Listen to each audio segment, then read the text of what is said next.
So this is what it looked like when I'm driving. So we don't have a lot of cluster instrument inside the Tesla. You only get a giant screen TV. I'll put the speedometer in front as an additional. This is a phone holder as an additional as of a few days ago, because I have someone that is living in the house currently visiting from overseas, and they prefer using the Google Map or Waze instead of using the navigation from the vehicle. So for that reason, I bought that instead of the one that is sucking from the windscreen, let's say. So I haven't actually tested this. So far it looks good, but from a driver point of view, you might have to lean to get all the information, because they require you to install it at a certain point or so. Most of the time when I actually drive, I put my phone right there, so that way it's charging. So when we drive, because we don't have a shift, let's say, there's only that. So at the moment, that's sort of your gear shift in the instance. So at the moment I'm going forward, and it's a single pedal driving that I use. So this is, I guess, your POV, I guess, point of view of a Tesla driver. So at the moment I'm in a industrial area or so. Sort of in a dead end. So one of the other things that what we like about the Tesla is, in some instances, like now, that's how I started parking parallel. So you don't really park anymore. So it will figure it out. Okay, based on the current scenario, it will try to park itself. So not using my hand, and it just try to park itself. Now this is great when there's nobody behind us, which is what the current stage. There's no cars behind us. So we're gonna also do another test or so what it looked like if we do this same thing, the auto parking. However, there's a vehicle in front of us.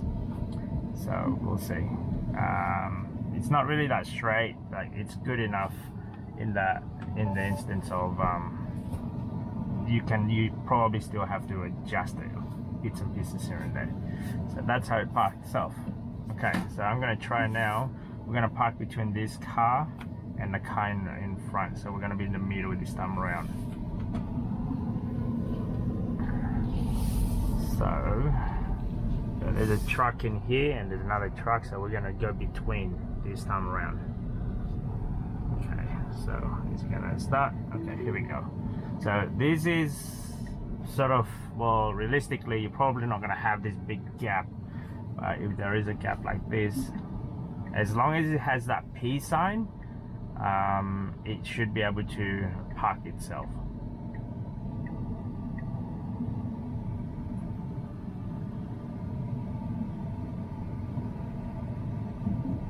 Sometimes it gets a little bit slow, depending where you are. At the moment there's nobody here, which is great, so you can do the auto parking in instance. So this is between the car in front of us and the car behind us.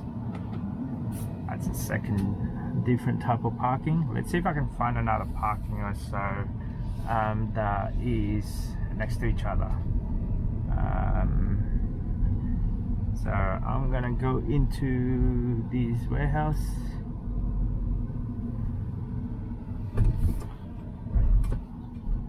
So in this instance, as an example, we're gonna go reverse parking.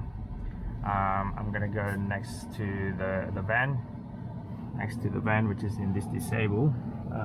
Since nobody's here, I'm gonna try that anyway. So the van's right next to me. I'm not touching it. It's doing what it needs to do.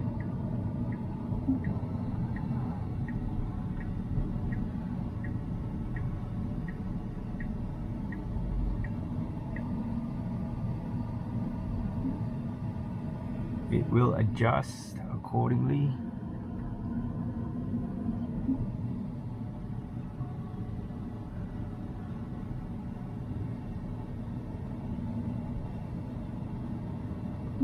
Okay.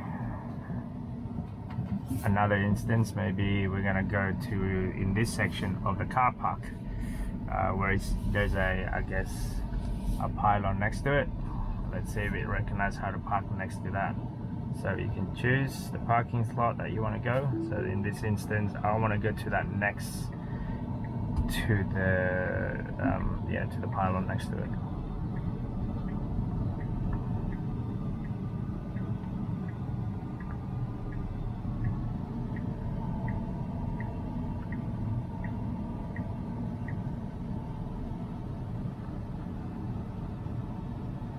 So it knows there's something in there because that's what it is. But sometimes you need to adjust it a little bit if you're a little bit to the right. But most of the hard parking, it will do it for you.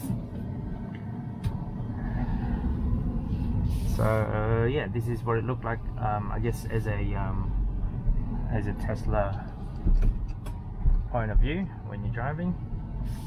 This vehicle is self single pedal. Let's say if I let go the accelerator, which is right now, it pretty much try to stop by itself, which is that.